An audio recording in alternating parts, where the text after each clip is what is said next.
I often say, don't date women, interview women.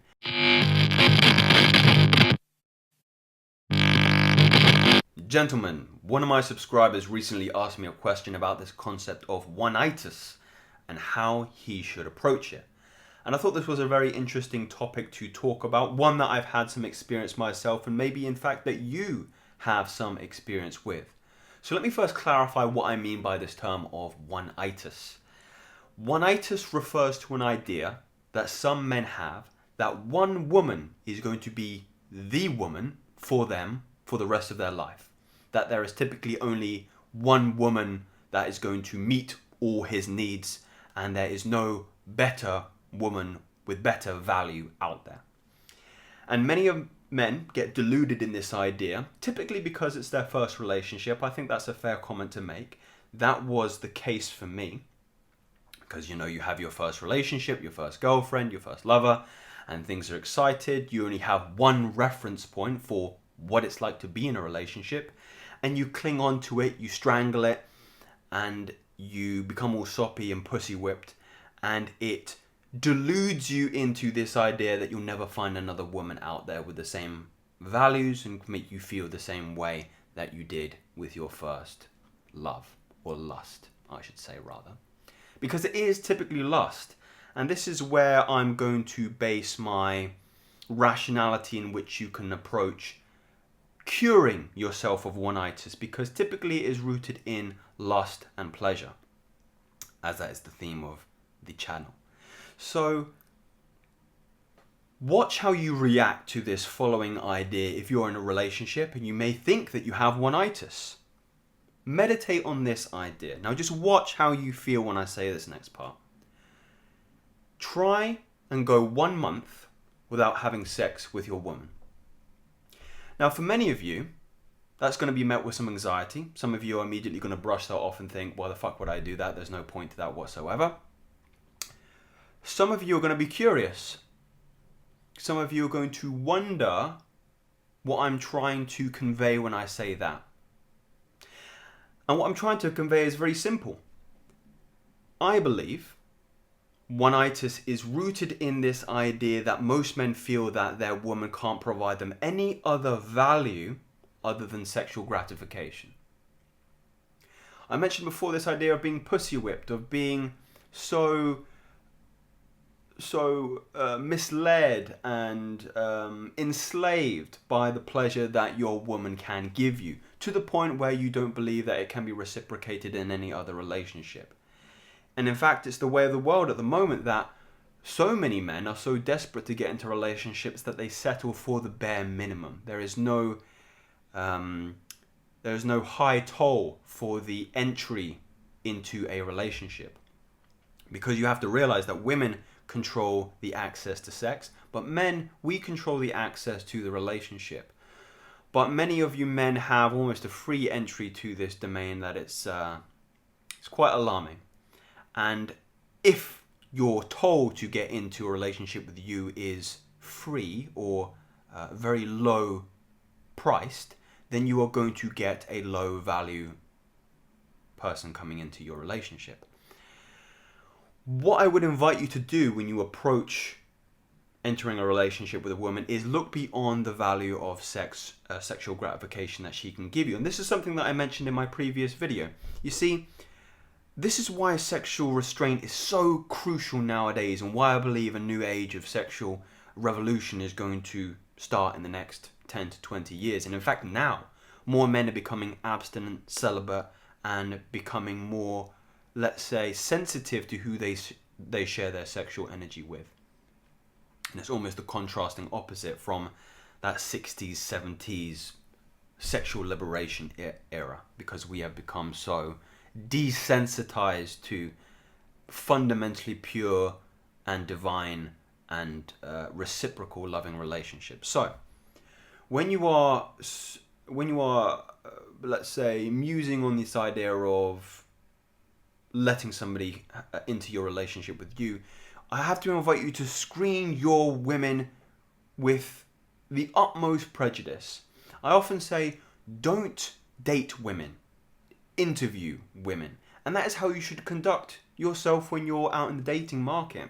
It's you have a position open for a relationship with you, and you have several standards that need to be met in order for you to consider someone for that particular role.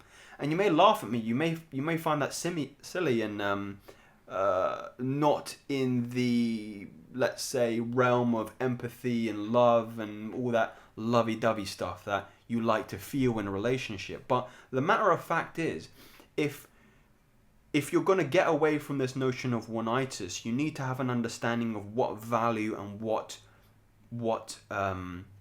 assets and tools and utility that woman is going to bring into your life. It's a relationship, it's a partnership. And if a woman is only bringing sex and pleasure to your life, then that is very, very little when it comes to building an empire together, building a relationship together, if you want a monogamous relationship in the future, if you want to build a family also fundamentally. So look at it in that sense. I think that's a really good way of shifting that paradigm to something that is a little bit more palpable, a little bit more tangible. I'm not looking for a girlfriend, I'm looking for a wife. And if you can't see that person in that role as your wife, then you're wasting your time. That's why I told you to meditate on that particular question. So if many of you are wondering if you are at the clutches of oneitis, don't have sex with your girl for a month. And if she can bring to the table good conversation, intellectual debate, genuine good energy to your homely environment, if she can make the place look beautiful. I mentioned this on the previous video. My partner makes my home look beautiful. Got lovely plants all over the place, lovely candles, nice smell, nice aroma, good cooking, a real home. And I know that she brings so much more to the table beyond sex and pleasure.